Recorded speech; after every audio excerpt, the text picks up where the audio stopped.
August 16th and 17th, Thursday and Friday, the sun is in Leo. Can we just talk about Leo for a minute? They're so much fun. These people have an excessive amount of energy. It's a fire sign.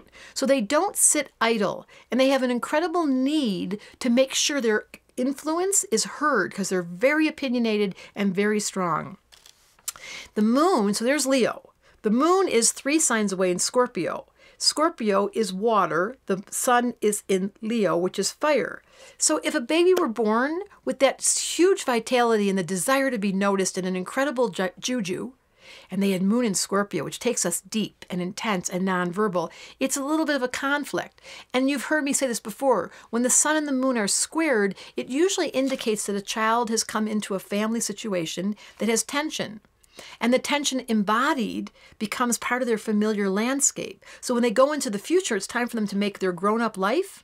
Because they were born under the influence of tension, they continue to repeat that unless they study astrology. Now, do you know that my astrology school is coming up right here, hot and ready to go? If you're interested in studying astrology or getting a reading, that's what my life's purpose is to give you access to the information. Because during August, as we head towards September, we're going to start ramping up, getting ready for our school.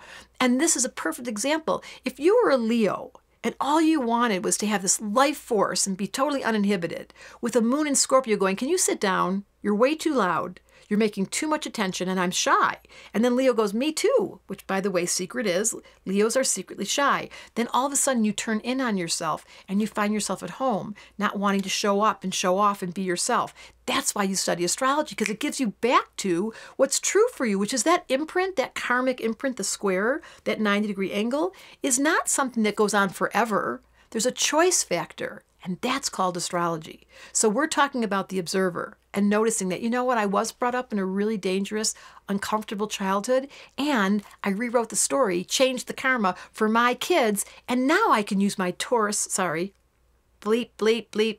Now I can use my Leo and my Scorpio for the right reason, which is to transform and transmute any mistake, anything that goes wrong. When you have enough consciousness spiritually, and psychologically, you can change anything, even the bleep bleep. Astrology Answers wanted me to tell you that it's okay to make a mistake. And when you had a bad childhood, that is not a reason to perpetuate it. But you've got to go do the work and you have to ask for help. Why not study astrology or seek a therapist? Gotcha.